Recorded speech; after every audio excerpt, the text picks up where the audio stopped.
Jesús, vamos a empezar hoy con la primera mitad del siglo XX, ¿no? Hay que dividirlo de alguna manera. Bueno, lo primero que hay que comentar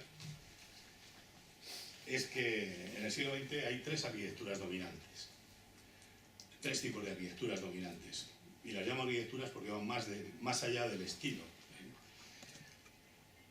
Dos son arquitecturas de la ruptura.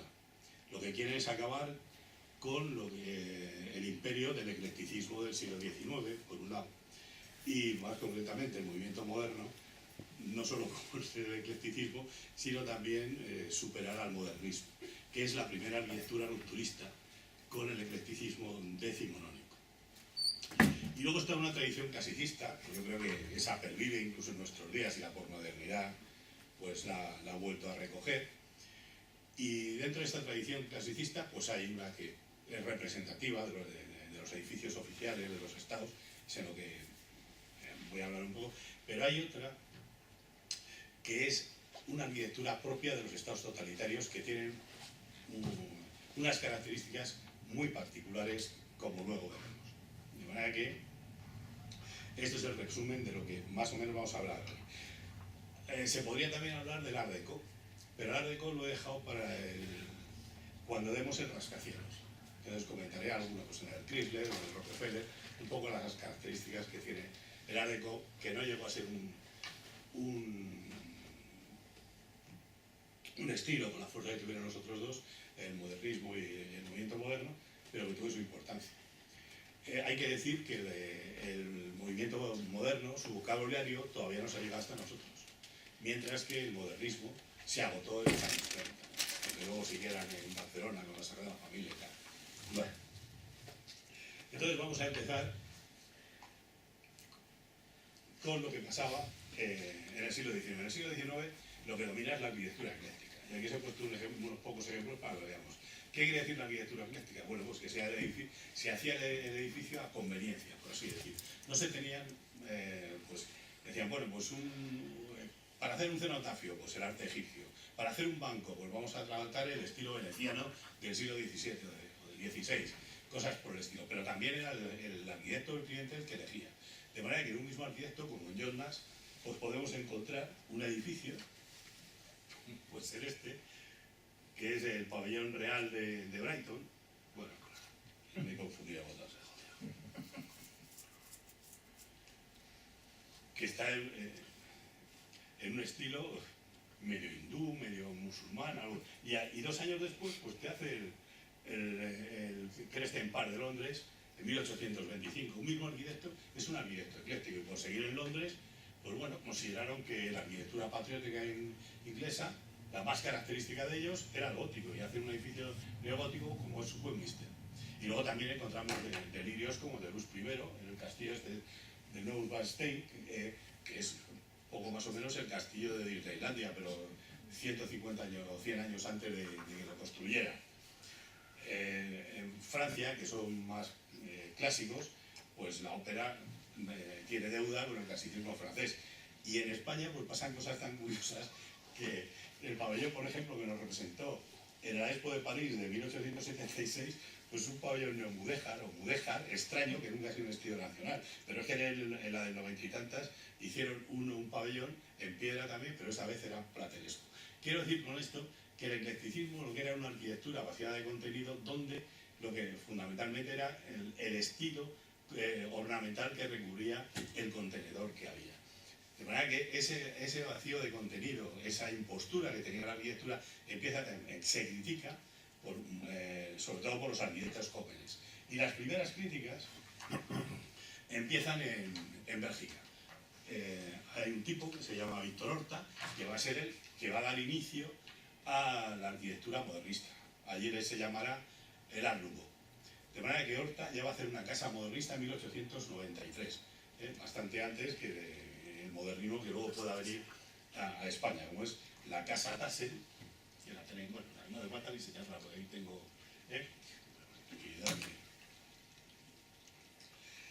el modernismo no es un estilo unitario, pero sin embargo goza de unas características comunes. Es unitario, aquí lo vemos, hay varias escuelas, hay 4 esculas muy importantes en el modernismo. La primera es la belga, la que se produce en Bruselas con Víctor Horta, que es el que hace estos edificios. La segunda escuela en importancia es París y la escuela de Nantes, en Francia. Las estaciones de metro de Guimard, como ahora veremos, son Art Nouveau, son modernistas. El Jugendstil austriaco, de la secesión, vamos, Jugendstil alemán, la secesión vienesa, pues es otro de los estilos. Y fijaos qué diferente es el tratamiento de esta fachada que el tratamiento de esta. Y no digamos ya la escuela de Barcelona, el modernismo catalán, representado por Gaudí. Estos arquitectos, curiosamente, la mayoría de ellos que quieren impulsar una nueva arquitectura y crear un nuevo estilo, también quieren crear un estilo arquitectónico nacional. Así que Horta quiere un estilo propio de Bélgica, y eso será, a lo largo del siglo también se verá que hay varios que intentan. Guimard no tanto, los franceses van a su aire, pero sí, por ejemplo, la secesión, y no digamos Gaudí, que evidentemente lo que quiere es hacer una arquitectura representativa de Cataluña. ¿Qué es lo que tienen en común? Lo que tienen en común fundamentalmente es la decoración ornamental. Una decoración ornamental donde mayoritariamente es de hierro, luego lo veremos, y además cintiaria, ¿no? Con una serie de líneas curvas, como si fuese el movimiento de un látigo, el movimiento retráctil, que se van a llevar ¿a dónde? Pues a las paredes, a las barandillas, etc. Luego lo veremos. ¿Qué es lo que a la hora de crear la arquitectura orgánica, la arquitectura modernista, digo yo, la arquitectura orgánica? La arquitectura modernista había que crear un nuevo tipo de arquitectura, pero si eran rupturistas con el eclecticismo, con las arquitecturas históricas, ya sea tradición clasicista o de cualquier otro tipo, pues evidentemente esos elementos de vocabulario, esos lenguajes, no los podrían asumir. Y entonces miran fuera. ¿Dónde podemos mirar? Pues a nosotros lo que nos interesaría es hacer una arquitectura que tuviese que ver con lo orgánico y con la naturaleza. A ver si podemos hacer una arquitectura que pueda evocar la naturaleza y lo orgánico. ¿Y dónde podemos encontrar fuentes de inspiración? Bueno, pues podemos encontrar fuentes de inspiración fundamentalmente en Japón, en las estampas japonesas. ¿Por qué? Porque ahí han conseguido una sabiduría a la hora de representar estos elementos muy considerable. En la estampa japonesa, que se hace en la pintura japonesa y luego la estampa del siglo XIX, pues es un modelo de representación de todo lo orgánico y también de lo tectónico, de manera que representa los bosques, las montañas, el movimiento de las aguas, etc. Y luego tiene unas técnicas representativas muy características que también ellos van a aprender de ellas, van a imitar, me refiero a los modernistas. Por lo pronto, voy a ponernos aquí las imágenes. Bueno, esta es la arquitectura cintiaria que os decía, Guimard, se me había pasado fijaos, este edificio, que es la Casa de las Mayólicas de Viena, a lo mejor lo habéis visto alguno, este es su interior, la decoración interior, esta decoración cintiaria, que eso sí que tiene en común con Horta o con Guimard. Vamos al arte japonés. Estas son las estampas japonesas. Y como decía, hay una serie, por lo pronto, en esa representación consiguen simplificar los contornos, de manera que van a ser arquitecturas muy lineales. Los contornos realmente van a representar bien, representar bien la propia esencia de lo que se está pintando ahí, ¿no? Y domina la línea curva para representar también el movimiento. Son directrices, por ejemplo, en Europa, ¿qué habríamos hecho? En este caso, en el estilo modernista, en Europa, no se habrían utilizado tintas planas como hacen los japoneses para representar este movimiento de olas, sino que habríamos, a partir del barroco sobre todo, habríamos utilizado dentro de tonos y colores y matices, luces y sombras, para representar ese movimiento. Aquí es linealmente como se representa. Y aquí hay dos tipos de movimiento. Uno ondulante, que es el que representa las líneas, y otro de ruptura, cuando rompen las olas, ¿no? Aquí lo tenemos claramente. Esto está hecho como una gran masa bien perfilada del agua que rompe, de la espuma que rompe, y esto es una sucesión de líneas. Pues en estas curvaturas, en esta manera de hacer los contornos, en la simplificación de los fondos, la manera de interpretar los fondos, también van a mirar arquitectos modernistas. Por supuesto también ellos saben que las estampas japonesas se saben representar muy bien los ciclos en la naturaleza, los ciclos estacionales y también el movimiento de las plantas cuando son movidas por el movimiento, por el viento, por la lluvia. De manera que estas curvaturas que vamos a ver luego en el arte modernista, pues se van a inspirar en el arte precisamente japonés, que no era nada nuevo, ¿no? Ya sabéis que la Olimpia de Manet lo que tiene es precisamente una estampa japonesa en uno de los paneles, ¿no? También que representan bien las sinuosidades de los movimientos orgánicos de los animales, de cómo van los peces, o también los movimientos de succión helicoidales de los remolinos, que luego también los veremos como también los recoge parte de la arquitectura organicista, y sin ir más lejos, Gaudí ya vemos en algunos techos cómo el remolino está presente en eso. No solo en Japón hay inspiración, también en Europa. En Europa hay un tipo, Blomsfeld, que es un fotógrafo belga, al que conoce Horta, que se dedica a fotografiar y luego a hacer grandes ampliaciones de organismos incipientes, de organismos vivos incipientes o muy pequeños. Y entonces, en esos organismos, donde está el potencial de la vida, que empieza a crecer, aparecen ya estas curvaturas, que luego va a adaptar esa arquitectura cinciaria, sobre todo la de Víctor Horta, ¿no? Aquí tenemos esta calabaza, el comienzo de esa calabaza, o de estas plantas que le he puesto el nombre latín, pero que no sé cuál es en español.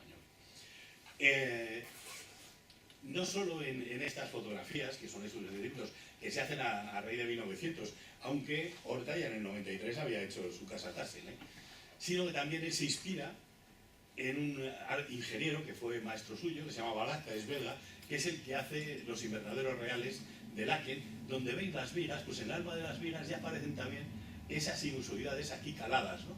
O bien en los vacíos de las vigas, esto que es aquí, que está calado, aquí ya cobra corporeidad y tiene esa forma sinusoidal, que será característica del ornamento modernista. Como os decía, el primero que hace una casa es Tassel, y lo más importante, quizá lo más llamativo, lo más característico de esa arquitectura es la decoración cintiaria. La decoración a base de cintas, que son realmente motivos vegetales, como veis aquí, que ¿dónde aparecen? Pues aparecen en las barandillas, pero también aparecen en la pintura de las paredes. Pueden aparecer en los pilares, como veis esta especie de tallo del que salen unas hojas, pero no solo en ellos. Este también es el vestíbulo de la Tassel con los pilares, sino también en los vitrales, ¿no? También están decorados de esa manera. Y, aunque luego volveremos a ello, también en los remates de las bóvedas vítreas, también ahí está la decoración cintiaria, porque además se pone ahí de relieve el valor que tiene el hierro como material noble. De manera que esta decoración cintiaria es una decoración puramente artesanal, aunque realmente ellos también utilizan métodos modernos de construcción. De manera que el modernismo lo que hace es aunar los métodos modernos de construcción, sobre todo en el caso de Dalí, de Gaudí, con la artesanía. Realmente esta arquitectura no podía tener mucho recorrido, una arquitectura cara y lujosa. Los vitrales, estas decoraciones metálicas, etc., pues salían muy caras. Evidentemente era una arquitectura para la burguesía más que para otra cosa. No podía siquiera intentar resolver el problema de la vivienda que había tan tremendo, ¿no? Para eso recoge el testigo la arquitectura moderna, que se aleja de todo esto y pretende hacer una arquitectura barata que llegue a más. Esta decoración cintiaria también se lleva incluso a las vías de sostén de los techos. Aquí tenemos la Casa del Pueblo de Bruselas, que se la cargaron en el año 66, donde veis que las jáceras de sostén del techo pues también son esos motivos, esas son vigas que son cintas realmente, ¿no? Cintas caladas. Lo mismo también en estos en estas columnas, esta especie de columnas de pilares, que además están, como también hace Gaudí, inclinados según la relación de las fuerzas de la gravedad. Eso en cuanto a la decoración cinteria, pero no nos quedamos aquí. Lo que hace, cuando se trata de las fachadas, ya la cosa es distinta. Esta es una decoración liviana, como veis, muy calada, pero a la hora de tratar una fachada, ya las fachadas van a ser tratadas de otra manera. Siempre van a ser superficies suaves, con unos sillares muy bien compuestos. Y serán fachadas de piedra. Aquí lo tenemos, esto es otra fotografía de la Tasse. Y generalmente están onduladas. Esta ondulación no proviene de Japón, sino que proviene más bien por el barroco europeo, ¿no? Aunque ellos no lo puedan decir. Pero, por primera vez, lo que hace, por ejemplo, la casa Tasse Horta, es que el hierro también aparezca en fachada, hace milladores de hierro y lo pone como por primera vez en Europa como un elemento compositivo importante en la composición de las fachadas de las viviendas. Esto ya se había hecho en Estados Unidos, sobre todo en San Luis. Ya me lío con los... Esta es la casa del pueblo, la fachada. ¿Veis cómo es curva? Esta es una sinusoidal. Y aquí están esos miradores de hierro con cristales, que está en la terraza, etc. ¿Y esto de dónde se inspira? Pues se inspira, por ejemplo, de este tipo de edificios que tienen un aspecto industrial, que se hace normalmente en la ribera del río, que pasa, pues no me acuerdo cuál es, por San Luis, y que esto es del año 70 y tantos, 70 y algo, por ahí lo he puesto, ¿no? Pues el 70 y algo, 72, 73, este edificio. Pues esto lo traslada a Europa como un elemento compositivo importante, le dan importancia al hierro en el tratamiento de las casas. También vemos que hay algunas cosas que sí nos recuerdan a Japón. Este es el arranque, esta forma de la escalera de la casa del pueblo, ¿no? Con estas rugosidades, esas sinuosidades que sí parecen que son esos pliegues que pueden estar inspirados en Japón. Sin embargo, Gaudí es otra cosa.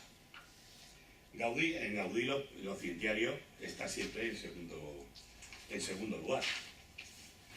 Lo que prima en Gaudí, yo os he puesto la mirada, que es del año 1912. También es cierto que habían pasado unos cuantos años desde que empezó el modernismo, el Art Nouveau, el modernismo. Lo que prima en Gaudí es la volumetría, una volumetría muy potente, una volumetría además rugosa. ¿Esto que nos puede evocar? Al fin y al cabo, a Gaudí lo que hace es una arquitectura que podríamos decir telúrica, a la vez que se inspira también en lo orgánico. Es telúrica en cuanto que recuerda las fuerzas de la naturaleza, aquello que pertenece a la Tierra como planeta. Entonces, ¿qué nos puede evocar? Y esto, claro, es una interpretación evidentemente personal. Pues esto puede evocar un farallón. Es un farallón de piedra que está erosionado. Fijaos las de oquedades que tiene. La superficie es rugosa. Está erosionado con el paso de los tiempos, con el paso del tiempo. Ahí hay que pensar que la lluvia, el aire, pues el granizo, pues han contribuido a hacer esas oquedades, a darle esa forma sinuosa, etc.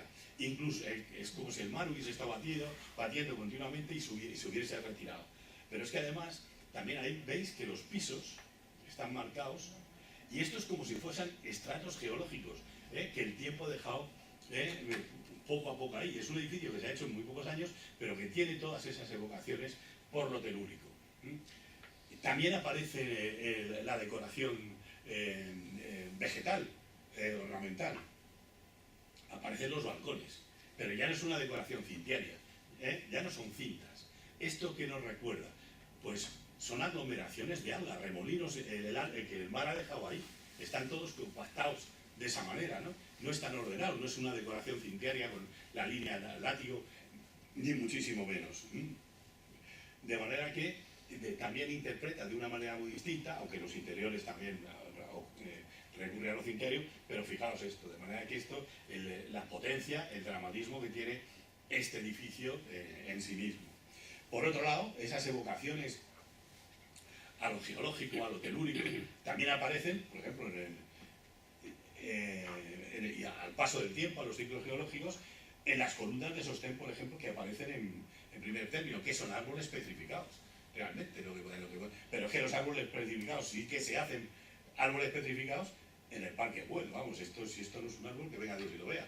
y si se ha petrificado es con el tiempo, de manera que él recoge todo ese ciclo, que podríamos llamar de la creación, desde que surge hasta ahora, y en su arquitectura lo refleja.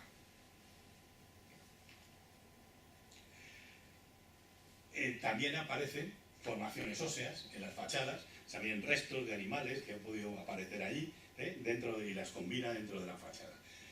Y, por supuesto, el movimiento ondulante que veíamos antes lo corporiza, de manera que le da corporeidad. Esto es un ofidio, que podríamos decir el ectoplasma de un ofidio, y es el banco corrido del Parque Güell de Barcelona, ¿no? De manera que, bueno, en Gaudí hay muchísimas evocaciones, muchísimas interpretaciones, porque evidentemente lo que pasaba por la cabeza de Gaudí pues no lo sabemos, así que habrá que interpretar sobre eso. Fijaos, antes os decía de los vórtices que aparecían en el agua de las estampas japonesas.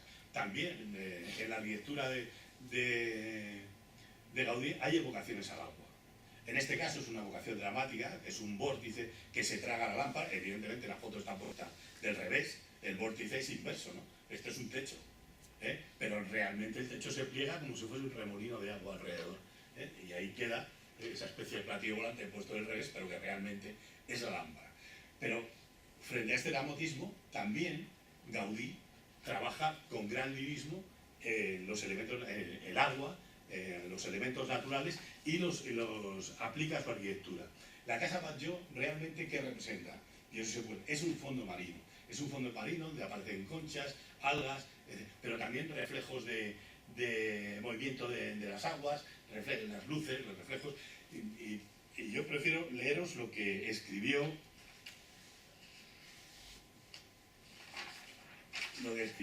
Dalí al respecto, porque yo creo que es muy interesante a la hora de ver esto, ¿no? Luego ya veremos, veis aquí las sinuosidades, los distintos tonos, las distintas sombras. Dalí interpreta esta obra de esta manera. Dice: Gaudí ha construido una casa según las formas del mar, representando las olas de un día de calma, verdadera escultura de los reflejos de las nubes crepusculares en el agua, de las que emergen formas de agua extendida, formas de aguas que se extienden, formas de agua estancada, formas de agua espejeantes, bueno, sí, y formas de agua rizadas por el viento. De manera, todo eso es lo que le evoca a Gaudí, y no está muy descaminado, aunque aquí está un poquito desenfocado, y también es más difícil, hay que llevar prismáticos para verlo bien en la Batlló, que conocéis. Esta es una casa de 1905. Aquí tenéis, ¿veis? Y aquí pues podemos ver el mar desde dentro, que es el interior, con las osamentas, y este vitral donde se reflejan esos elementos marinos. Gaudí también quería hacer una arquitectura nacionalista, no es nuevo, así que los símbolos catalanistas aparecen. Aquí está el dragón de San Jorge, con su cresta y sus escamas. La Sagrada Familia pues evoca a Montserrat, que era otro de los mitos catalanistas, y por supuesto también en los edificios lo suele rematar con la cruz. Él tenía una profunda fe, y entonces lo que pasa es que la cruz de Gaudí es una cruz especial, no es una cruz plana, es una cruz tridimensional, que señala a todos los puntos de la esfera universal: norte, sur, este, oeste, arriba, abajo, en fin, no es solo el norte, sur, este y oeste que da el plano. Por eso los brazos son dobles. Por supuesto que se quedan muchas cosas en el tintero, me hubiese gustado hablar de la secesión, etcétera, pero bueno, he tenido que seleccionar. Así que vamos a empezar ahora, una vez que esto, ya como dije, esto viene a acabar en los años 30. En España hay ejemplos bastante interesantes. En Madrid tenemos un edificio muy ligado al Art Nouveau, que es la Sociedad de Autores, que está hecho por un arquitecto catalán que se llama Glases. Pero en Salamanca hay una casa con unos vitrales fantásticos y una tracería cintiaria también estupenda, ¿no? Que esa casa es de los años 20, ¿no? Y la Sociedad de Autores también. O sea, siempre hemos llegado un poco tarde a todo esto. No se me caigan las gafas, que entonces... De manera que voy a empezar con los orígenes de la arquitectura moderna y con sus pioneros, con los que podemos considerar sus pioneros. La arquitectura moderna surge en los años 10 del siglo XX. De manera que es coetánea, contemporánea del modernismo, pero es posterior, ya estaba el modernismo en boga.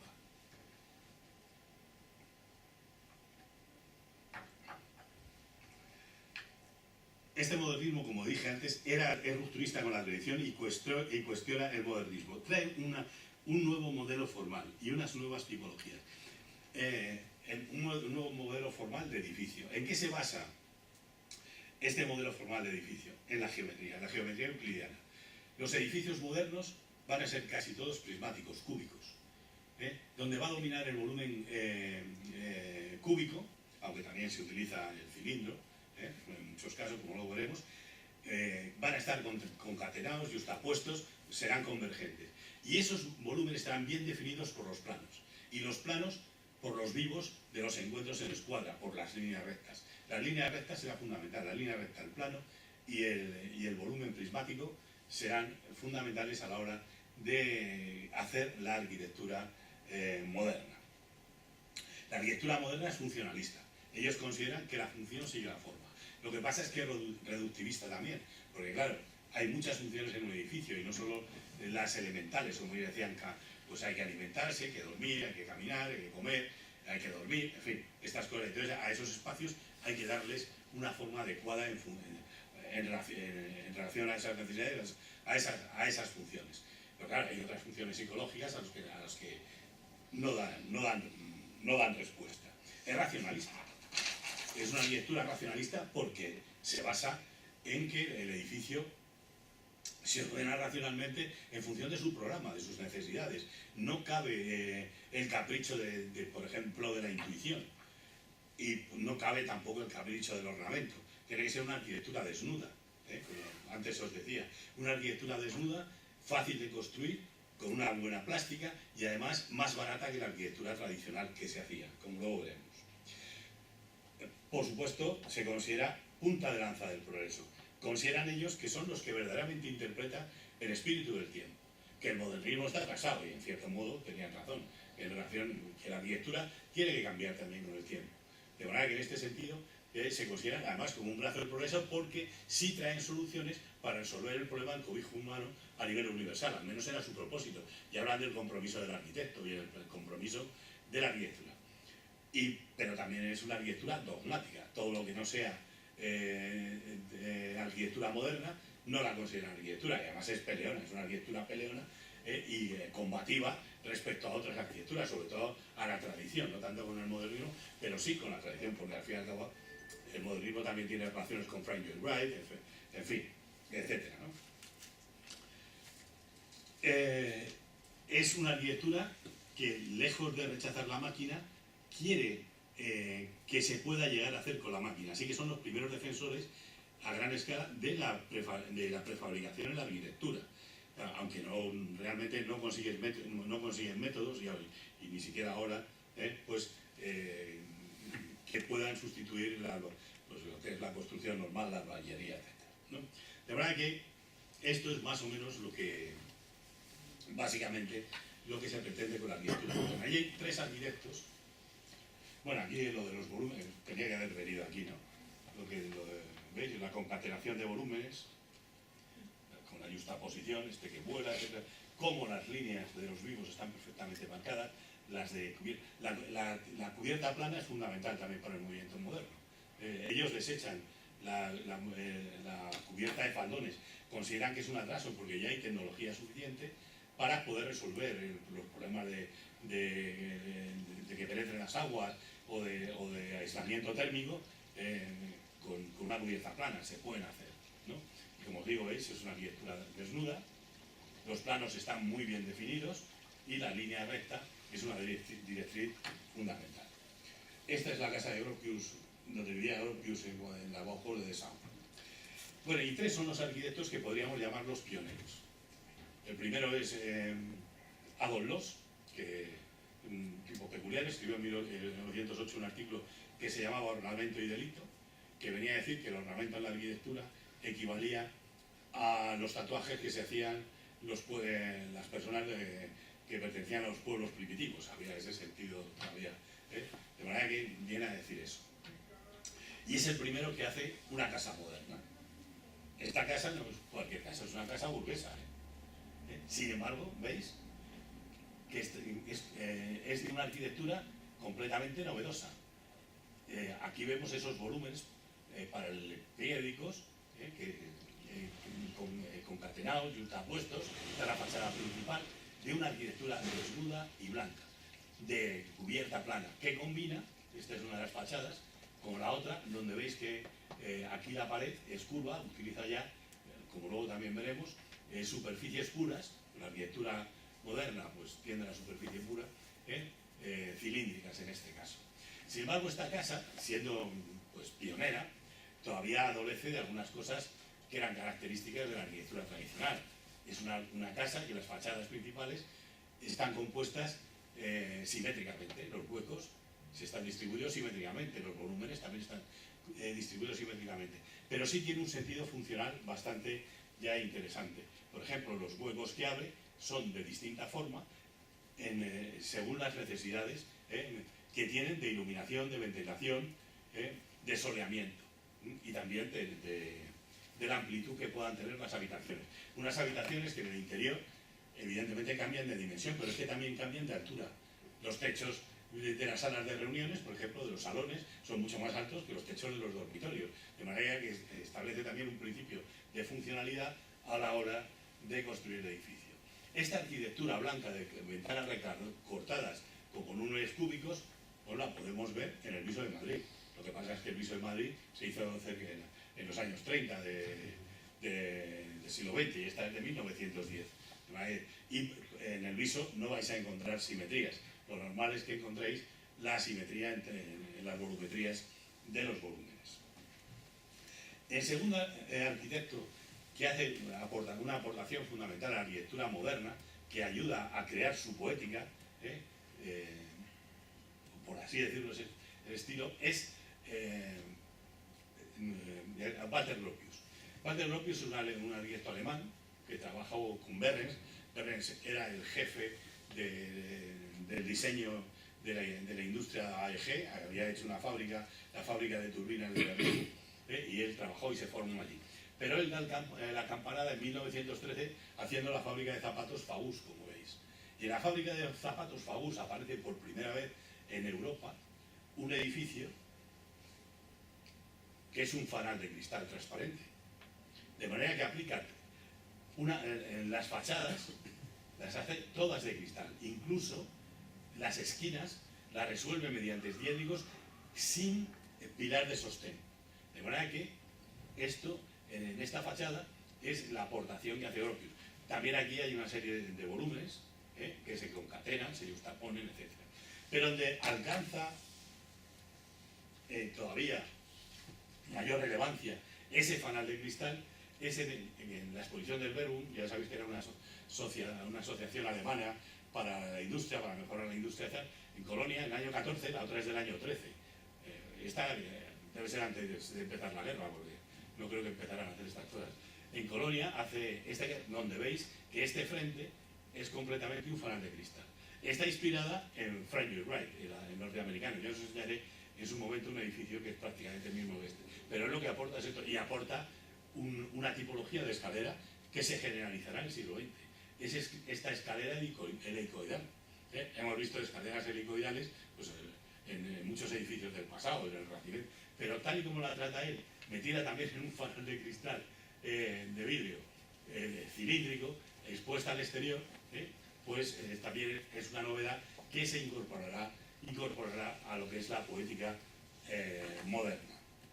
Y por último, entre los pioneros está Le Corbusier.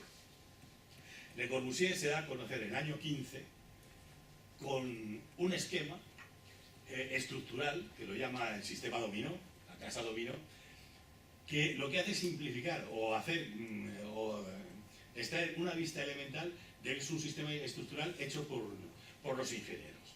Este sistema estructural tiene la novedad de que está sostenido por una estructura de pilares independientes, unos forjados resistentes y el núcleo de comunicaciones verticales autónomo y también autorresistente. ¿Esto qué implica? Esto implica que acaba con los muros de carga. El edificio ya no tiene que tener muros de carga. La arquitectura modernista era muros de carga. También los empleaba, pero una vez con esto, y oye, pero además no solo eso, sino que los pilares los retrasa, con lo cual favorece la absorción de cargas economizando, ¿no? Siempre es mejor, ¿no? Aquí sería el diagrama de momentos de todo esto. Además, esto permite que en estos forjados resistentes una flexibilidad de distribución de la tabiquería que hasta entonces no se conocía. Los muros de carga tenían que ser todo igual. Si veis las casas antiguas en Madrid y tal, pues de verdad que eso va a permitir una creación de espacios y por supuesto una cimentación de zapatas aisladas. Esto va a ser una contribución fundamental porque la arquitectura del siglo XX se va a basar en este esquema, prácticamente toda. Hombre, la gran arquitectura, la que necesita una ingeniería especial de los grandes rascacielos o las grandes salas de reunión, los grandes edificios de reunión, estadios, será otra cosa. Pero para la edificación normal, sobre todo de viviendas, este era un esquema bastante bueno. Como os decía, estos pioneros sitúan sus obras antes o justo cuando empieza la Primera Guerra Mundial.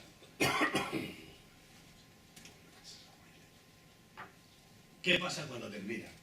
En el periodo de entreguerras. Pues es una oportunidad, evidentemente, para el movimiento moderno para extenderse. La necesidad que hay de reconstrucción en Europa va a ser bastante grande, con lo cual les va a dar la oportunidad de generalizarse.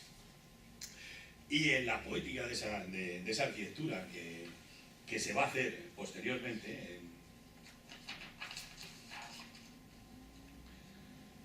pues va a haber tres arquitectos que van a destacar sobre los demás en ese periodo, de la primera generación, así llamamos, que uno va a ser Le Corbusier, el que tenemos, otro va a ser Mies van der Rohe, del que todavía no hemos hablado nada, y luego otro va a ser Gropius, por sus aportaciones novedosas a la arquitectura. Y luego habrá otros dos arquitectos de segunda generación, son más jóvenes, como es Mendelssohn, que va a ser, por así decirlo, el inventor del expresionismo de la arquitectura moderna, y por último un arquitecto finlandés, Alvar Aalto, que habréis oído hablar de él, que va a hacer una arquitectura de carácter orgánico, inspirada, bueno, luego ya lo veremos, de manera que esos van a hacer las aportaciones fundamentales. Empecemos con Le Corbusier. A partir de lo que hemos visto del sistema dominó, él plantea una serie de principios, una serie de formulaciones. Él dice que el edificio, volvemos a esto, tiene que estar sostenido sobre pilotes. Que estos pilotes forman parte de una estructura independiente de los forjados o del cerramiento.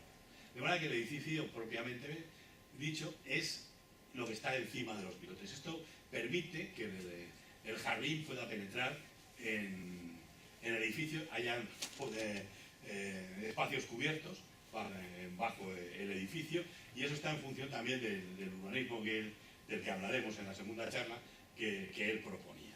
La planta baja, vamos a pasar un poco más para adelante.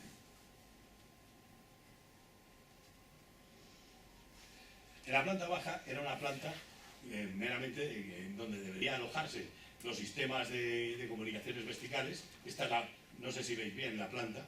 Esta es la estructura, es una estructura ortogonal de pilares, lo vais viendo, sí, que es independiente de todo. Y esta es la forma que tiene la planta baja.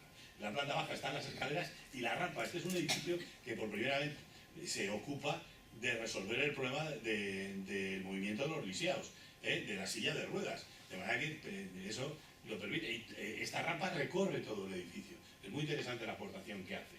La forma se debe al movimiento de los automóviles. Aquí pone el garaje. Y luego esto es una zona de servicio. Antes, habréis visto, veis aquí esta sería las comunicaciones verticales a base de la escalera. Esta sería la rampa. La rampa es algo que no olvida Le Corbusier jamás a lo largo de toda su historia, de toda su carrera. Volvamos al principio.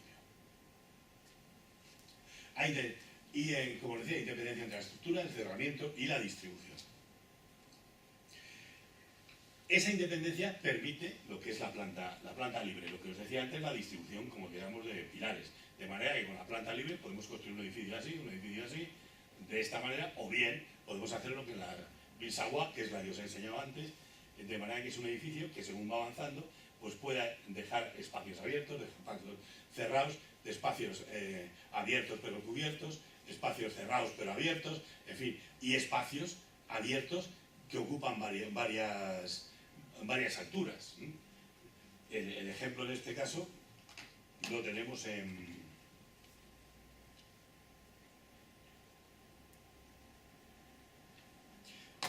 la Bilsawa. Aquí vemos, vamos a ir más para adelante, volvamos a las plantas.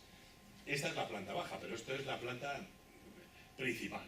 Veis que hay un gran espacio abierto, esta es la rampa, que sigue ahí, descubierto, con parte cubierta, que es realmente una terraza que puede estar ajardinada. Y aquí están las zonas vivideras de la casa, que están cubiertas. De manera que esta sería la imagen de cómo se podría resolver esa primera planta. Y esta sería la imagen de la llegada de la planta a la terraza, porque una de las propuestas de Le Corbusier, y que se hace, que se recoge también en la arquitectura del siglo XX, son lo que hoy llamaríamos las terrazas ecológicas, las terrazas jardín. Hoy hasta los cocineros de París tienen en las terrazas de sus edificios, sus huertos. Bueno, pues este ya proponía hacer en la terraza, una terraza habitable. ¿Para qué los baldones? Eso nos incomoda. Ya veremos las terrazas, por ejemplo, que hace para la unidad de habitación de Marsella. Aquí puede haber jardinería, puede haber espacios, como decía antes, cubiertos, pero al aire libre y descubiertos, pero techados. En fin, da estas particulares. Y luego, el trabajo de la fachada. El que la fachada sea independiente de la estructura permite colgarla o apoyarla en los forjados. ¿Y eso qué significa? Que ya no tiene, si no hay muro de carga, la fachada puede ser muy liviana y además tener muy poca anchura. ¿De qué dependerá de la anchura? Pues será de los materiales de acabado, pero también de los materiales que eviten pues que entre el calor, que entre la lluvia, pues se llaman los aislantes, los materiales aislantes. Y en estas grandes superficies de fachada se pueden hablar huecos como queramos, del tamaño que queramos, incluso huecos corridos, la famosa fenetra Longuer, y además es que se ve continua porque la tabiquería, los pilares, al ser independientes y estar separados de la fachada, pues dejan toda esa línea. Lo único que hay que hacer es que sacar unas ménsulas para los cargaderos que sostengan pues toda esta parte de la fachada, si es que no coincide con el forjado. De manera que estas son las aportaciones que hace Le Corbusier. El otro arquitecto que aporta, que tiene una aportación fundamental en la arquitectura del siglo XX es Mies van der Rohe. Es un arquitecto alemán que fue profesor de la Bauhaus como Gropius, el último en abandonar Alemania cuando llegaron los nazis. Gropius se tuvo que ir rápido. Este ha vuelto hasta el año 30 y tantos.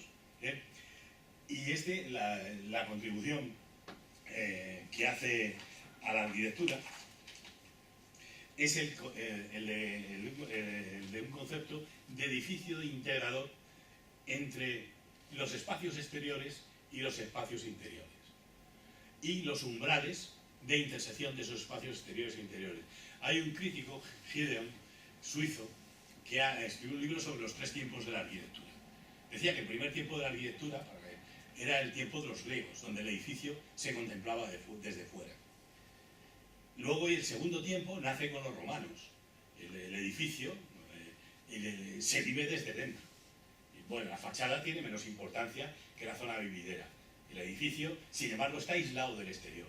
Ahí se tienen que abrir huecos, además como dependían de la piedra o del hormigón que estos tenían, no podían ser muy grandes, de manera que el exterior siempre estaba al lado del edificio. Pero el tercer tiempo de la arquitectura, con el invento del acero laminado o del hormigón armado, lo que te permite es que en los espacios exteriores, y bueno, y sobre todo la tecnología del vidrio, se puedan incorporar, aunque sea visualmente, al interior, y haya umbrales en los que coincidan. Cuando veamos también las casas que hace en el desierto de Arizona Richard Neutra, vais a ver cómo esos umbrales quedan muy explícitos, más que aquí.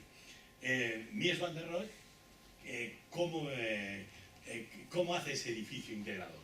Pues fijaos, ese edificio integrador lo hace mediante la relación que tienen de los muros a la hora de crear un espacio fluyente. Aquí veréis que no hay cajas. Los muros o se prolongan por el exterior. A veces se interrumpen en los encuentros. No tienen por qué tener las mismas dimensiones. Lo que aquí no hay dentro, no hay ni puertas ni nada. El espacio fluye. Y esas paredes, esos muros, pueden sostener, aunque no es el caso de este proyecto, que es un proyecto del año 23, pueden sostener techos que también vuelen, ahora lo veremos en el pabellón Barcelona, sobre el espacio exterior, también creando esos ámbitos de intersección, de integración, esos umbrales. Este es un proyecto que no se llevó a cabo de esta casa, pero donde aparecen todos estos principios. Una casa de ladrillo que proyectó en el año 23. Este también fue el primero en hacer unos bocetos de rascacielos de cristal. ¿Dónde se inspira? Bueno, si conocéis el neoplasticismo de Mondrian y todos estos, o el suprematismo ruso, pues veis que hay todos estos elementos realmente. Si vemos la planta del edificio, esta es la perspectiva, pero esta es la planta, pues es un cuadro neoplástico. Rellenad ahí, meted tintas planas entre medias y ya veréis cómo sale un cuadro neoplástico. Donde mejor lleva a cabo, donde más espectacularmente lleva a cabo esos principios integradores del flujo espacial, de los espacios, es en el pabellón Barcelona. El pabellón Barcelona es el pabellón alemán de la Feria Internacional de Barcelona del año 29 y se le encarga a Mies van der Rohe hacer esto. Este pabellón que se destruyó, esto era como era cuando se inauguró, se ha vuelto a reconstruir el camino de Montjuïc, que está ahí medio escondido. Yo lo descubrí de milagro, ahí preguntando mucho, y se ha reconstruido con los mismos materiales y con los mismos planos que hizo Mies van der Rohe. Ahí os pongo una perspectiva. Vamos a ver, antes de analizarlo, vamos a ver, por ejemplo, en esta maqueta, o en esta sonometría, fijaos, a la hora de unificar todo el pabellón, se sirve de un zócalo, que se sube a través de una escalera muy estrecha. Aquí tenemos, ¿veis? En este dibujo, este sería el zócalo, y la escalera estaría por aquí. Esta sería la elevación. El espacio propiamente interior es esto. El espacio interior cubierto. Porque luego hay un espacio interior descubierto, como es este patio, que luego veremos.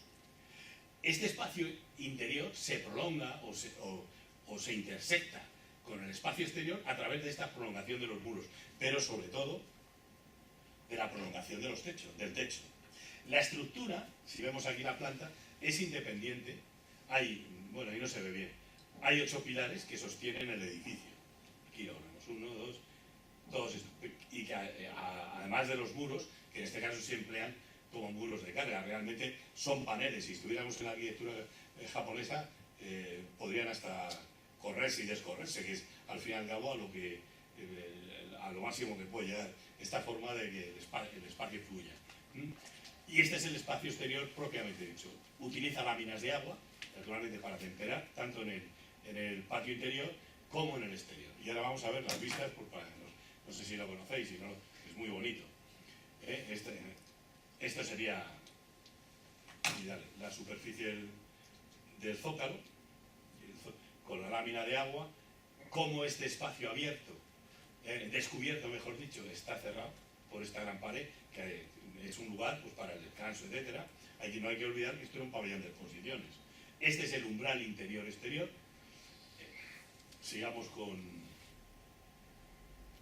Este es una vista frontal del espacio interior, del espacio interior.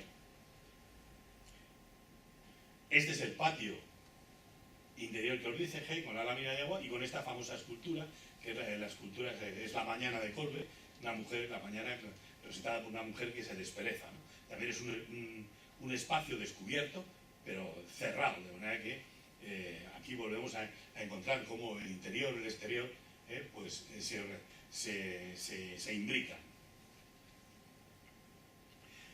Esta es otra vista. Fijaos también en una cosa, y es que utiliza unos materiales muy ricos. Este pabellón era caro de construir y ha sido caro de reconstruir, evidentemente. Se ha hecho a través de la Fundación Barcelona, la Fundación Mirva de Roe, del Ayuntamiento de Barcelona. Esto es ónice.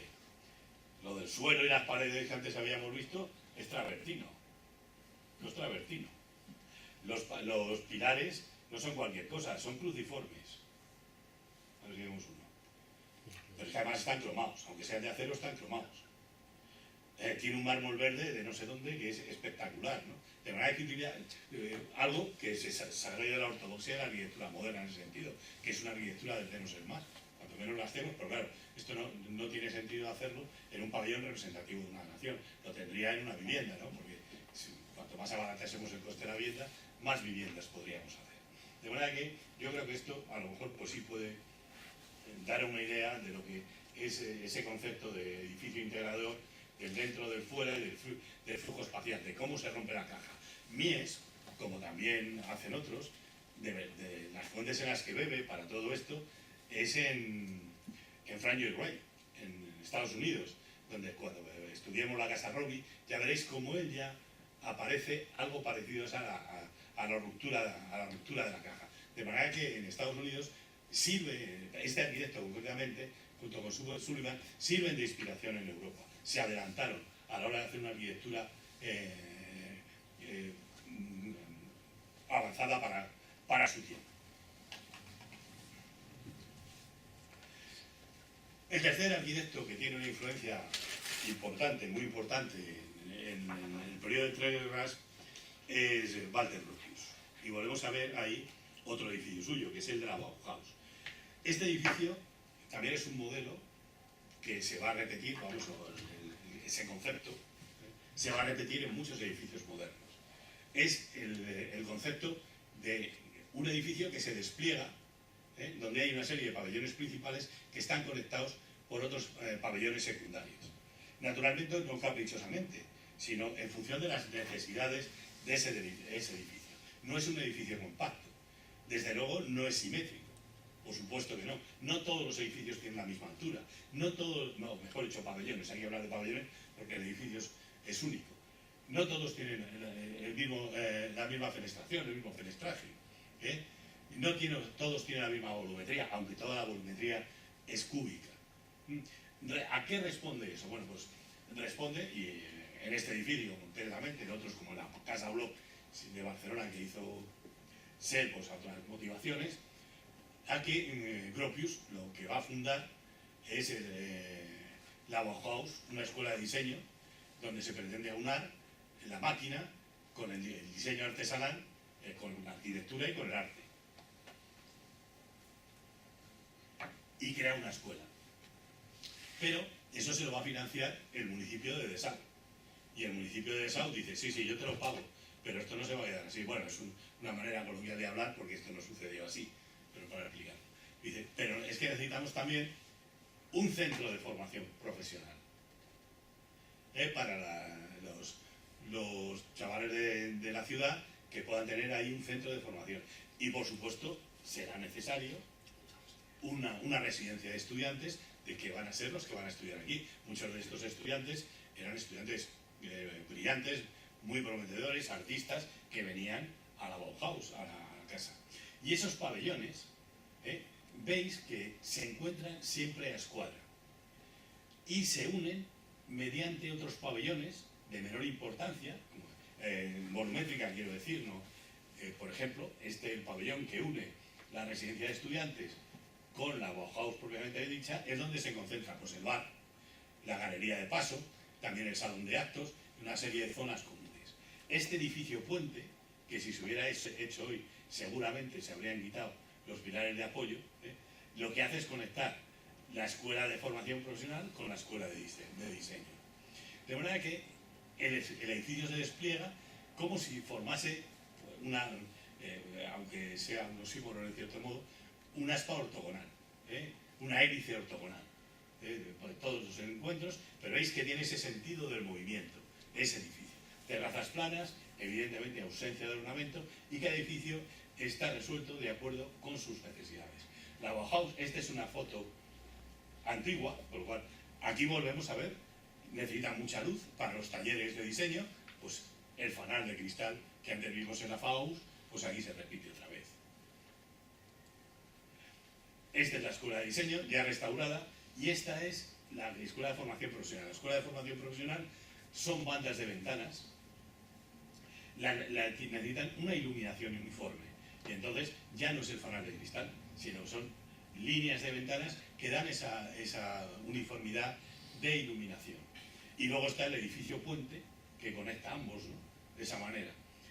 En ese edificio puente están las oficinas administrativas y además está el estudio de Walter Gropius, que era una de las condiciones que él puso. Aquí tenemos la residencia de estudiantes. Aquí los huecos están recortados sobre el muro, sobre ese muro blanco y terso, característica también de la arquitectura moderna, los muros blancos y tersos. Cada ventana es amplia, estamos en el norte, para que ilumine bien la habitación donde reside el estudiante. Y también les dota a todos ellos de un pequeño balcón para que puedan salir a tomar el sol, sentar, en fin, tomarse un café al aire libre, lo que sea.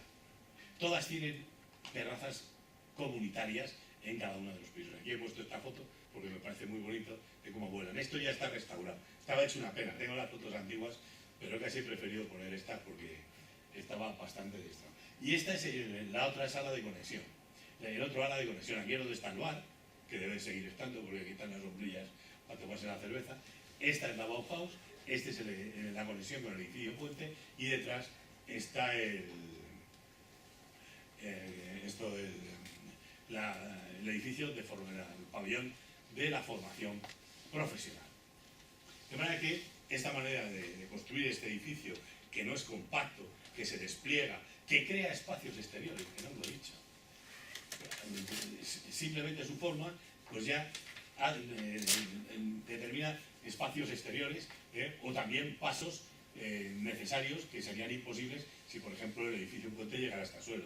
Hay que tener presente que el movimiento moderno rechaza la tradición, y en la tradición entra la calle corredor tradicional y la plaza tradicional. Lo que pasa es que no saben cómo sustituir la plaza, entonces hacen esa especie de protoplazas, de lugares donde puedan ser espacios, como se decía antiguamente, sociópetos, donde se pueda uno, en vez de sociófugo, ¿no? Cuando te expulsan, pero claro, no llegan a tener esa. Estos son los tres arquitectos más influyentes entre guerras de la primera generación. Pero hay otros dos que son de la segunda generación, como son Mendelssohn, que os dije antes, y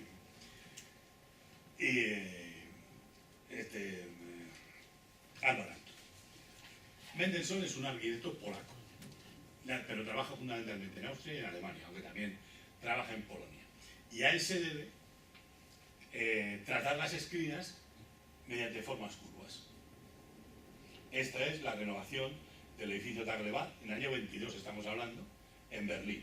También las marquesinas curvas. Este suele combinar estas curvaturas en las esquinas con bandas de ventanas que están molduradas. Resalta la molduración tanto en los dinteles como en los alféizares, y además deja las mochetas. No cabe duda que son ventanas, son bandas de ventanas corridas, pero sin embargo las ventanas están perfectamente distribuidas. Es una manera distinta de Le Corbusier.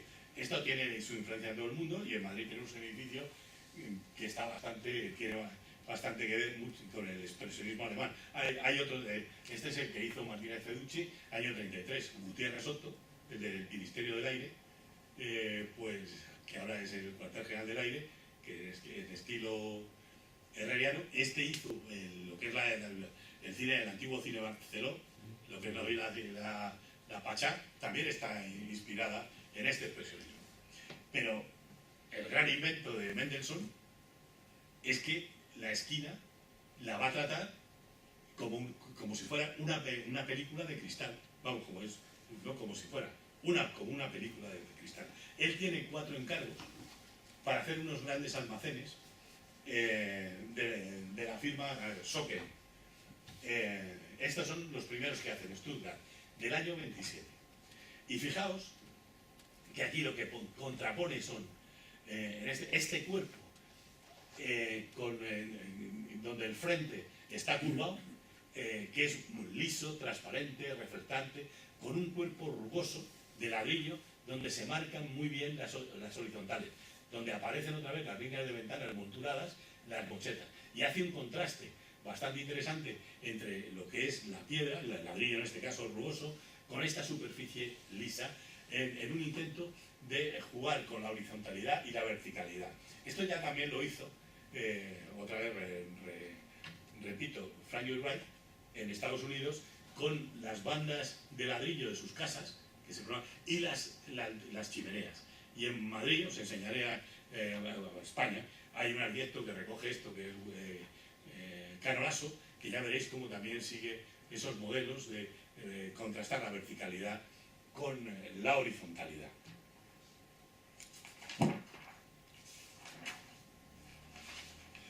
Naturalmente esto es un concepto de nuevos almacenes.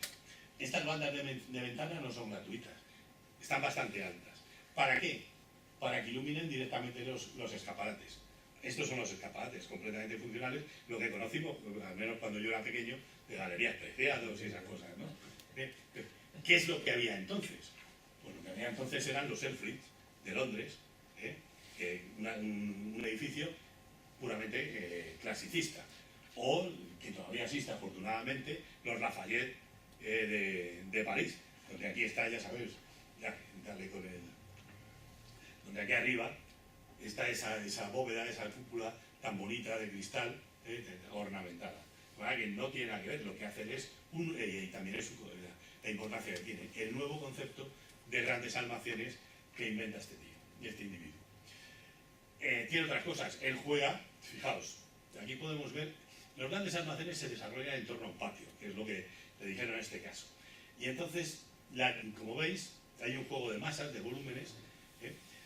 No, las alturas son distintas, pero eso va en función de la normativa, de las normas municipales, urbanísticas, que en función del ancho de la calle podía subir más o menos, ¿no? Que es característico en muchas cosas. Fijaos también cómo existe un juego entre estos dos elementos. Estos dos volúmenes que destacan, son realmente los núcleos de comunicaciones verticales. Ahí están las escaleras. Y hay escaleras y aquí hay escaleras. Aquí, además de las escaleras del jefe, en los dos últimos pisos de las escaleras de subida, está el despacho del jefe. Fijaos, si os miráis, a la hora de componer, es como si este edificio que mira dijese, bueno, me voy para allá y tú te sales. De manera que existe ese sentido dinámico. Aquí están las ventanas corridas a lo largo del edificio, molduradas. Veis la composición, esta es la parte trasera, veis, este es el otro, el prisma, acabado en esa superficie cilíndrica de cristal, que aloja las comunicaciones verticales. Y hace otro invento, y es que el edificio se publicita a sí mismo. Cuando llega la luz nocturna, se ilumina todo esto. Imaginad lo que debía ser en Stuttgart en el año 27, decir, oye, tú, ¿has visto lo que hay ahí? Es impresionante. Además tiene la habilidad, fijaos, esto realmente es una lámpara. ¿Veis aquí estas molduraciones?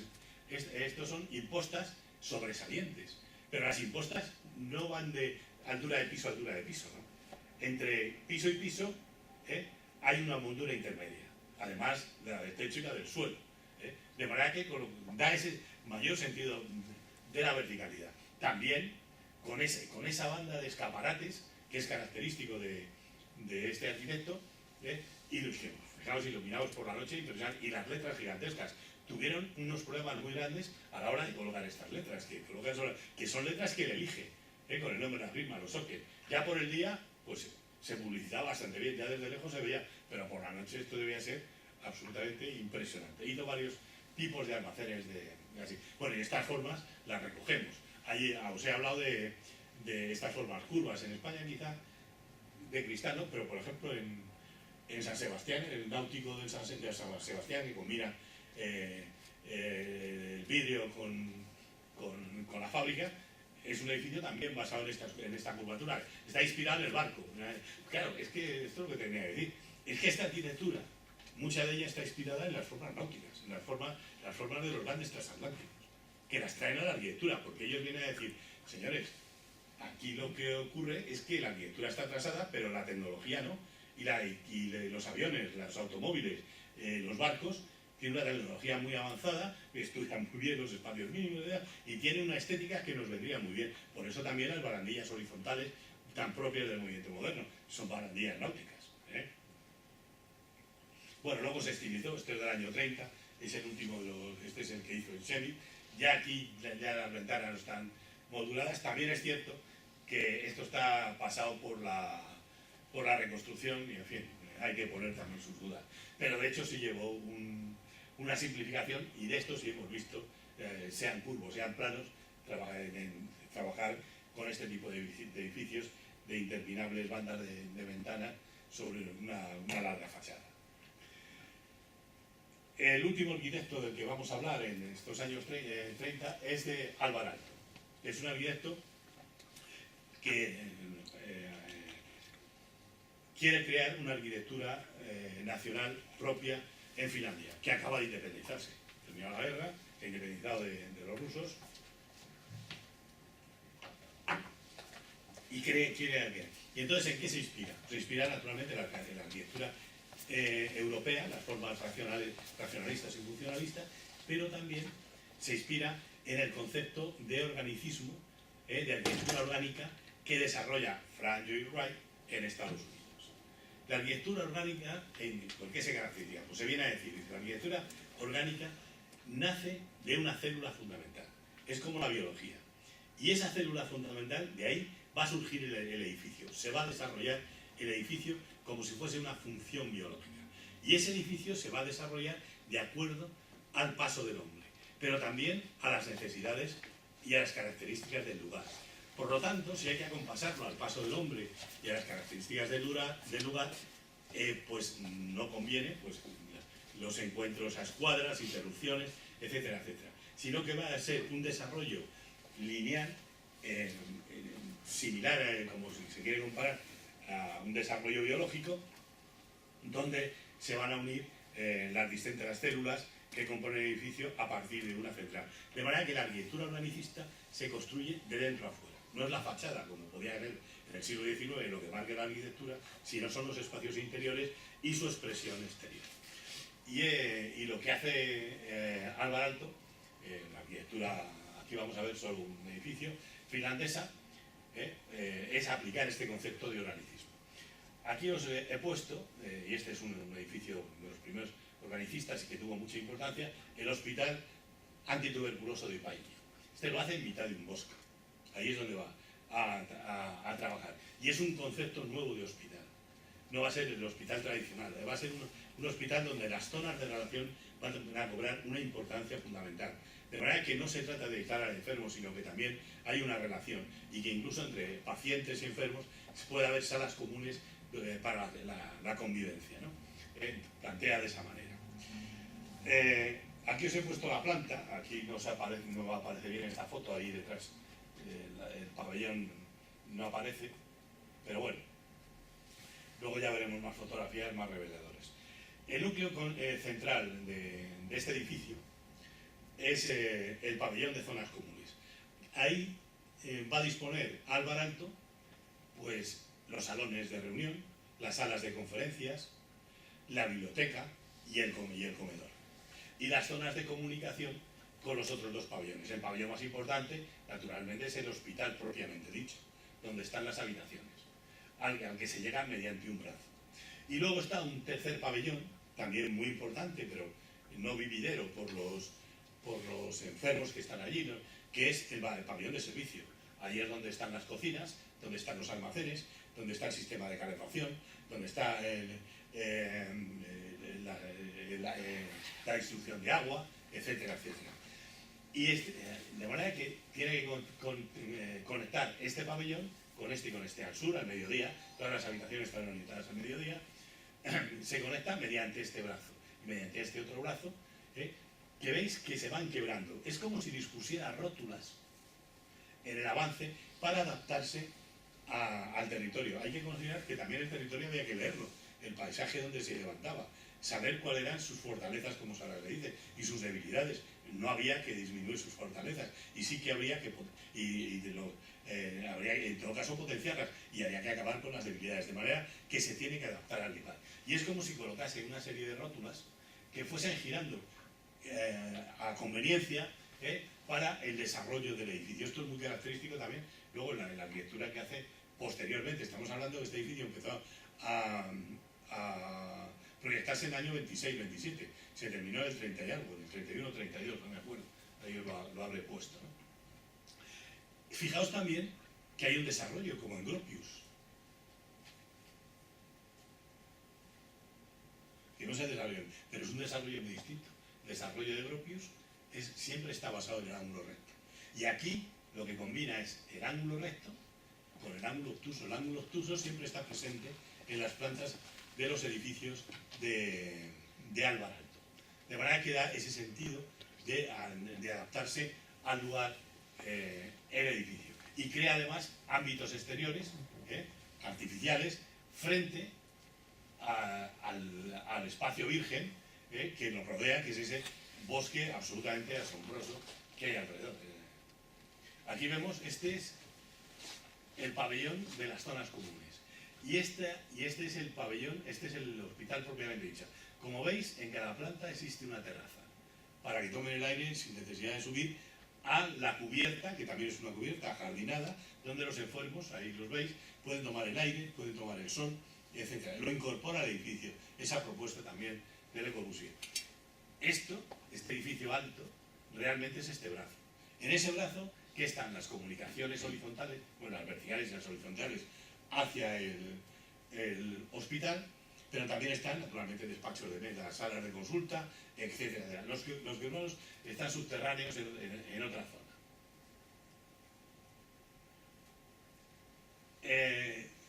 Dentro de ese organicismo y de ese funcionalismo está también entender que un edificio tiene que tener una buena acústica.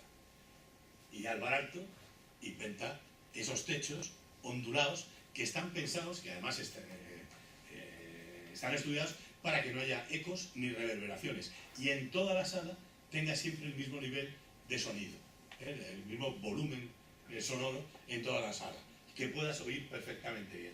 Son estas curvaturas. Si en Madrid queréis ver un ejemplo muy interesante de cómo son esos techos, son los que hizo FISAC en el Consejo Superior de Investigaciones Científicas, al lado del Ramiro, donde hay una serie de salas de reunión que tienen este tipo de techos de madera. Para eso le mandaron a FISAC, para continuar el Consejo Superior, que fuese a estudiar a Sabine y la arquitectura finlandesa, y se lo trae ahí. Alvar Aalto además diseñó los muebles, todo, bueno, no solo los muebles, los grifos, los lavabos, etcétera. Los muebles que son característicos, ¿no? Ya habéis visto estas butacas que son muy características. Lo que está claro es que la arquitectura finlandesa sigue siendo reconocible, sí que ha creado un estilo nacional a partir de Alvar Aalto. Y bueno, luego si vemos Villa Mairea, Villa Mairea, a ver si os lo enseño en la vivienda, a ver si me da tiempo, porque es que es muy bonita Villa Mairea. Bueno, y con esto pues se podría seguir hablando más, pero terminamos con la arquitectura de entreguerras para meternos ya con la arquitectura clasicista. Ya hemos hablado de dos tipos, la totalitaria y pues la podríamos llamar la normal. Siempre a lo largo en el siglo estaba presente el gusto por lo clásico. Por lo clásico griego y romano, porque al fin y al cabo eran las raíces europeas, la arquitectura europea. Y muchos arquitectos, como Scott, el escocés, que sabéis que es el que diseñó las cabinas de teléfono inglesas o los buzones de correos ingleses, que los ingleses, como todavía mantienen estas cosas, da gusto, que era partidario de una arquitectura clasicista. Lo que dice es, lo que no podemos hacer es como el eclecticismo, no podemos hacer una arquitectura vacía. Tenemos que hacer una arquitectura estilizada, no podemos copiar exactamente los órdenes, dice, y por supuesto con la gravedad y la sinceridad de la arquitectura griega y romana. ¿De qué esa arquitectura existía? A la vez que el movimiento moderno y que muchos arquitectos y que arquitectos que dieron lugar al movimiento moderno, como Behrens, el que os hablé antes de la fábrica de turbinas de Berlín, pues es esta embajada embajada alemana en San Petersburgo. Como veis, este gran pórtico de columnas toscanas, o inspiradas en... Pero también es a lo largo del medio siglo. Esta es la Sociedad de Naciones. Para la Sociedad de Naciones, que también veis que está muy estilizada, pero que evoca naturalmente la arquitectura clásica, se convocó un concurso que al final a una serie de arquitectos que participaron se les dijo que debían de construir la sede de la Sociedad de Naciones, lo que antiguamente era lo que hoy podríamos decir que son Naciones Unidas, y la hacen en este tipo de ciudad. Le Corbusier, que era un gran propagandista y además muy combativo, naturalmente pone el edificio a caer de un burro. Le dicen que se ha perdido una oportunidad para que haya una arquitectura representativa de los tiempos y además con valor universal, que esto no tiene valor universal, que es una arquitectura ya obsoleta, etc., y que se lo tenían que haber dado a uno de los muchos arquitectos modernos que se presentaron. Si hubiera habido tiempo se habrían presentado algunos proyectos muy curiosos, pero que yo creo que a lo mejor no habría, hombre, no digo la calidad de esto, porque tampoco tiene una gran calidad, pero tampoco eran de gran calidad. Del gusto clasicista también eran los regímenes totalitarios. En las arquitecturas totalitarias, pues naturalmente se hacen en las dictaduras totalitarias, fundamentalmente en la Alemania nazi y en la Unión Soviética. Son los dos países más representativos de esta arquitectura. Estas arquitecturas están al servicio naturalmente del régimen, del partido. Exaltan el régimen totalitario. Son coactivas ante el individuo, son coactivas. Son monumentales y escenográficas, se reducen. Son evidentemente propagandísticas, son simbólicas. Los símbolos del partido, de la nación que quieren representar, del ideario, están siempre presentes. De sobriedad cuartelera. Son arquitecturas desnudas, muy estilizadas, y sus masas suelen ser de piedra y muy pesadas, arquitecturas muy pesadas. Esta imagen arquitectónica, evidentemente, debía rezumar ideología totalitaria. Nada que ver con las construcciones de las democracias occidentales, las democracias burguesas, como se las decía entonces.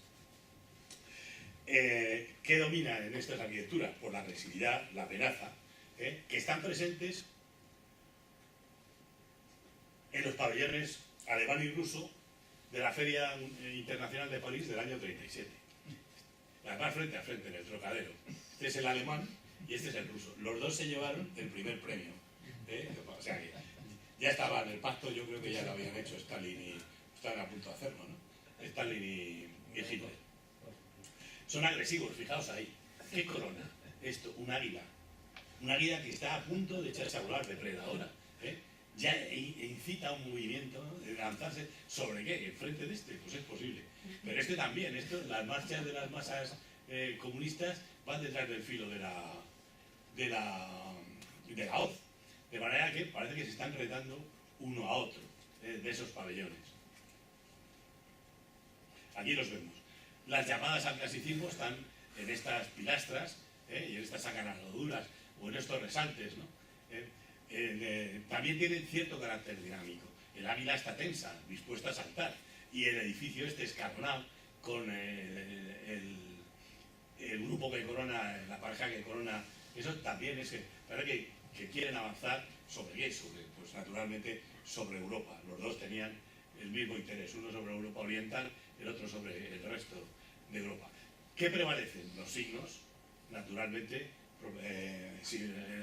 la simbología comunista o nazi. Aquí está la esvástica, aquí el martillo, aquí las banderas representativas. De verdad que son edificios que quieren representar unos regímenes determinados. Alemania es quizá la que desarrolló una arquitectura totalitaria más completa. Y se sirve de un tipo, de un arquitecto, que además es un buen arquitecto, hijo de arquitectos, nieto de arquitectos, que es Albert Speer, que tuvo la suerte de que le condenaran poco en Nuremberg. Me parece que le metieron 10 años, aunque, bueno, no vamos a hablar de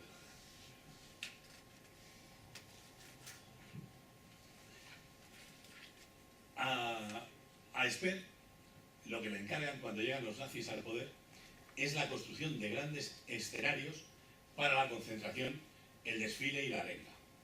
Al principio los hace de madera. Esto lo hace en el año 1933 en la fiesta del 1 de mayo, la fiesta del trabajo.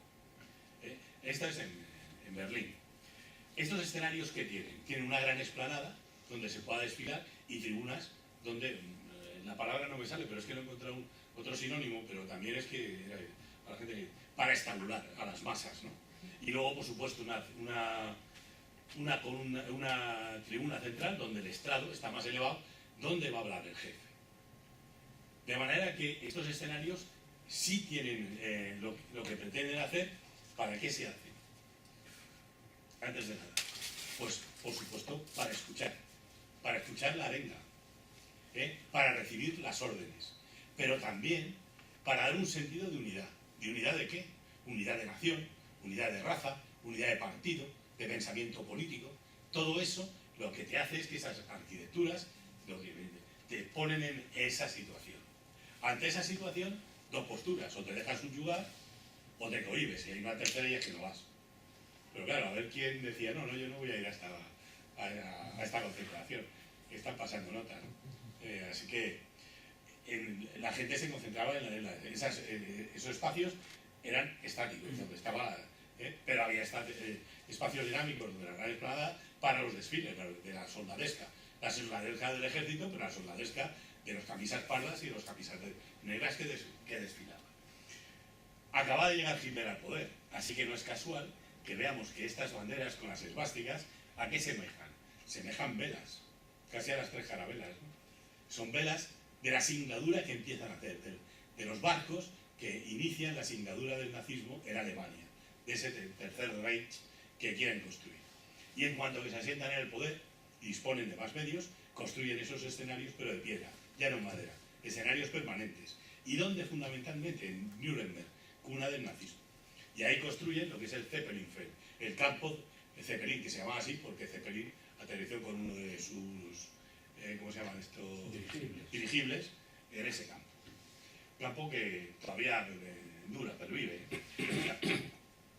Aquí volvemos a lo mismo, es una gran explanada que está rodeada de tribunas, limitada por banderas, y en su frente está esta gran tribuna de 390 metros de longitud. El estadio de Nuremberg tenía tenía capacidad para 400.000 personas que estaban haciendo, O sea que el gigantismo en la arquitectura alemana era espectacular. Como veis, vamos a empezar por aquí.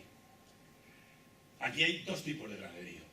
El normal, que supongo que será para los mandos intermedios o para el público invitado, y este segundo graderío para los mandos. Y delante, pues el estrado, desde donde se va a dirigir el jefe a la multitud, para dar sus consignas, etc.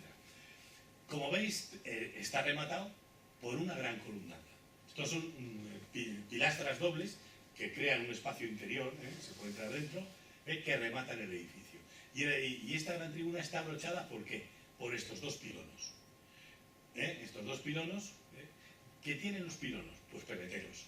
Ya sabéis la magia que tenían los alemanes respecto al fuego y al agua, ¿no? El desfile de las antorchas y la historia esta.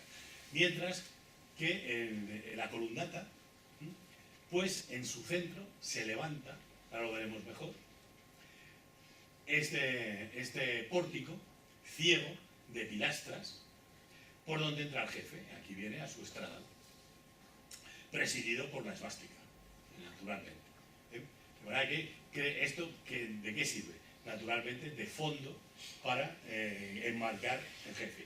Hay que tener en cuenta que estas arquitecturas ya no, además de estar pensadas para todo lo que os he dicho, están pensadas también para la propaganda del régimen a través del cine. De manera que estos escenarios, en estos escenarios se estudia dónde se deben de colocar las cámaras de cine, dónde son las mejores visuales para sacar al jefe o los mandos o al público. Y es que ya sabéis que la voluntad, ¿cómo se llamaba este? Te lo había apuntado.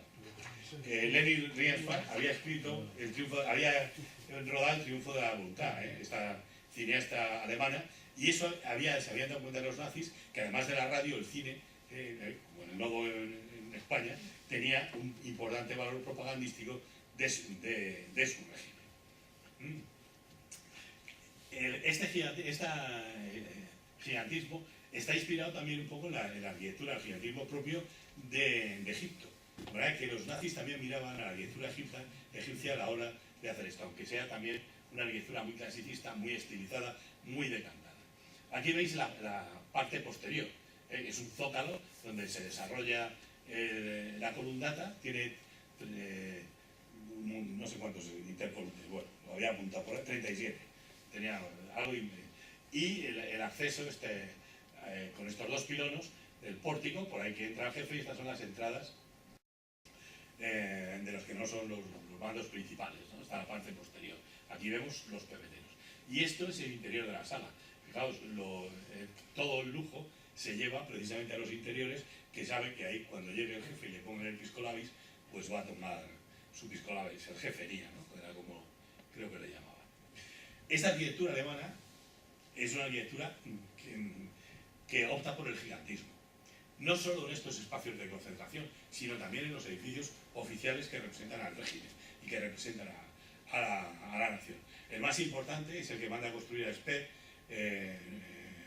Hitler, que es la nueva Cancillería. Estos grandes edificios, de esa arquitectura clasicista y monumental, están siempre dimensionados y son siempre de piedra. Están sobredimensionados estructuralmente. ¿Para qué? Para que duren los siglos de los siglos. Este tío había dicho que el Tercer Reich iba a durar 1000 años. Y él dice, no, hágame usted un edificio que perdure 1000 años y hágamelo con una estructura inconmovible.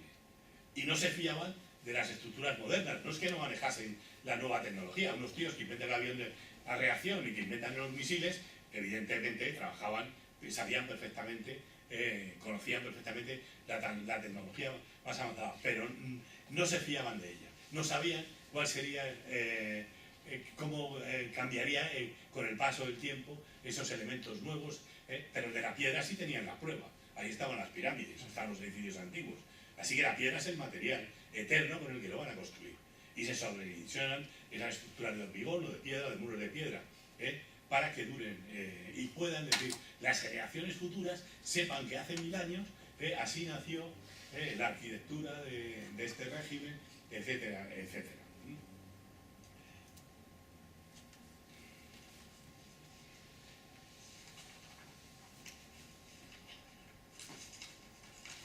Hay algo que se me ha pasado. Bueno, el estilo que utilizan, esta es la Cancillería, aquí vemos la maqueta. La Cancillería es una subdivisión, bueno, veis que primero hay un edificio con patios, luego ya veremos, hay unos patios, esta es la entrada principal, hay retranqueos y hay un gran jardín, ahí es el jardín donde salía Hitler a pasear de su búnker en los últimos días de Berlín,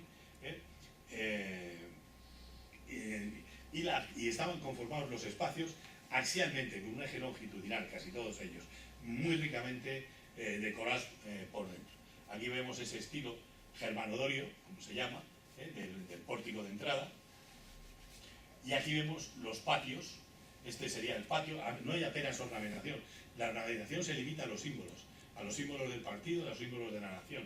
En este patio, la única ornamentación, pues son las esculturas del partido y del ejército, con estas grandes columnas toscanas, dóricas, como se quiera. Y aquí vemos también la influencia del arte egipcio.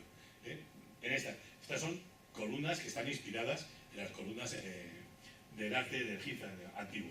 Este pórtico es la antesala del despacho de Hitler, que está justamente detrás de ella. Y esto es como quedó la Cancillería una vez que terminó la guerra, ¿no?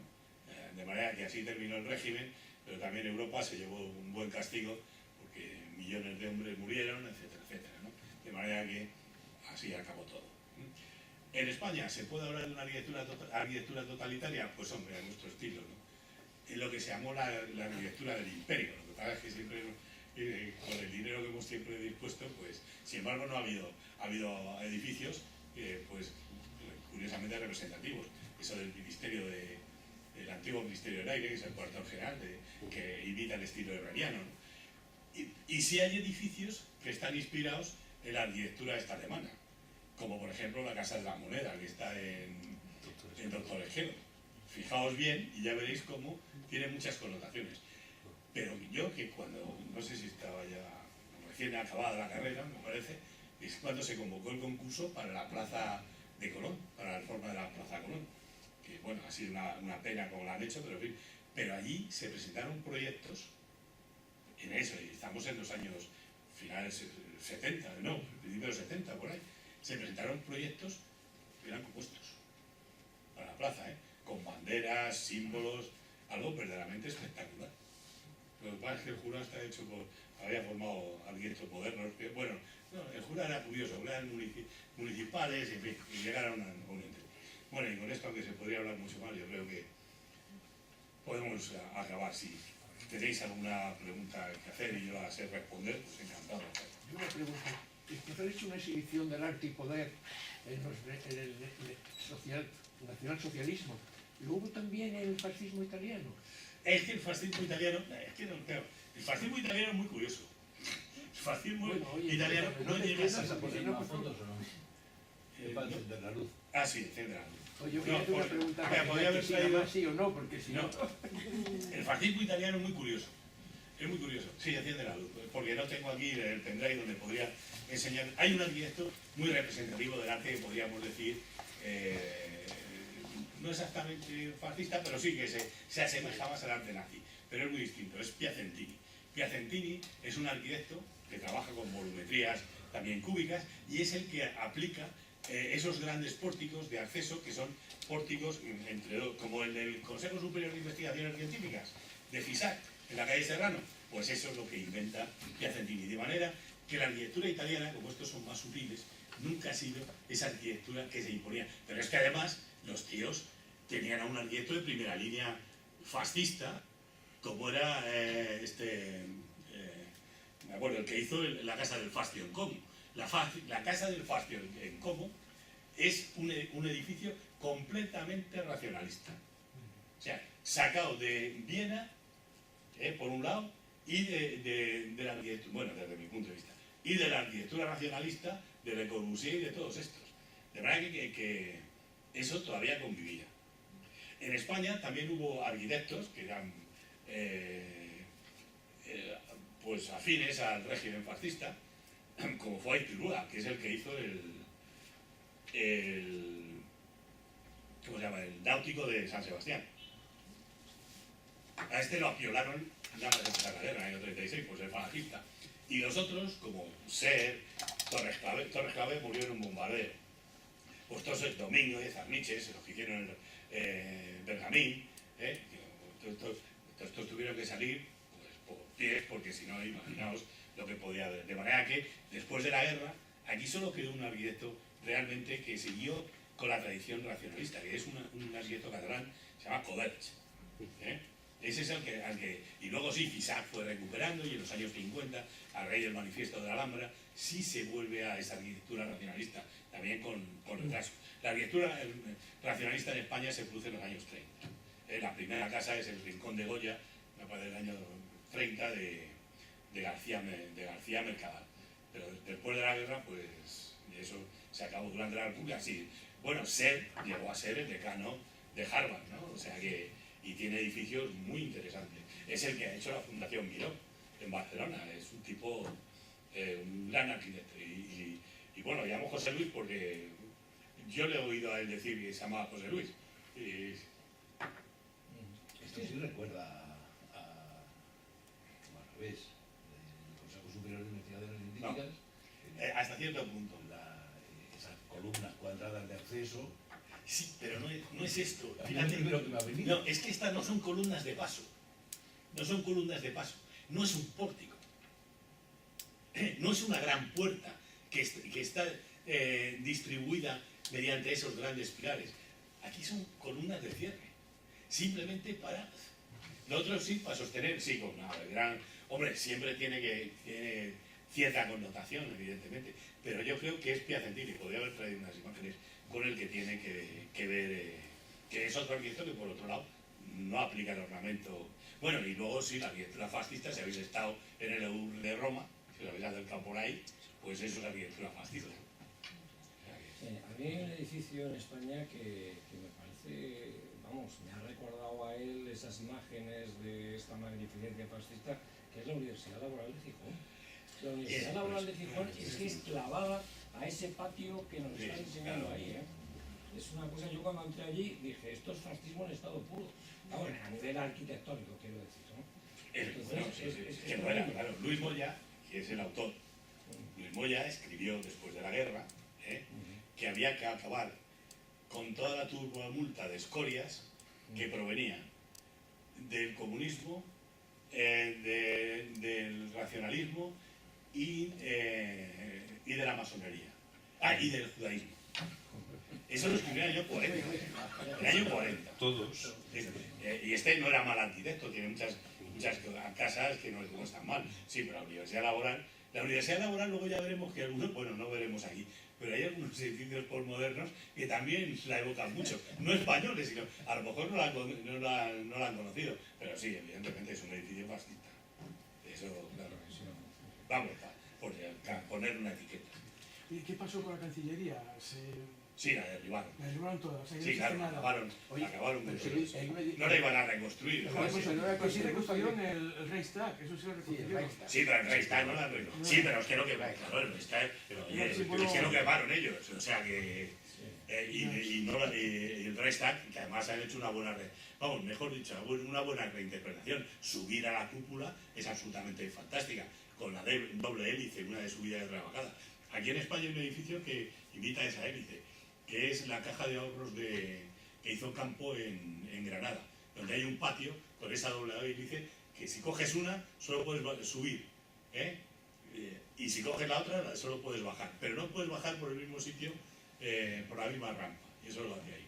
Pero sí que queda el búnker de Hitler. Sí que se ¿Queda el puede- búnker de Hitler? Sí, bueno, no sé, puede estar subterráneo.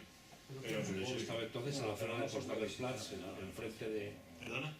Porque yo he oído que el búnker de Hitler estaba frente a lo que ahora es Potsdamerplatz. Pues No no lo lo sé, sé, yo pero creo no que lo sé, yo creo que estaba donde la Cancillería. La nueva Cancillería. Cancillería, en el jardín, ¿Y dónde estaba la recibieron Cancillería? a los niños esos vestidos de soldados con 14 y 15 años, que les cogía así, a punto de perder la guerra. Yo creo que estaba. ¿Dónde estaba la Cancillería? Pues sí, lo sé.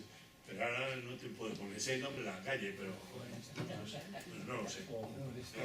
Berlín además ahora es una cosa completamente distinta.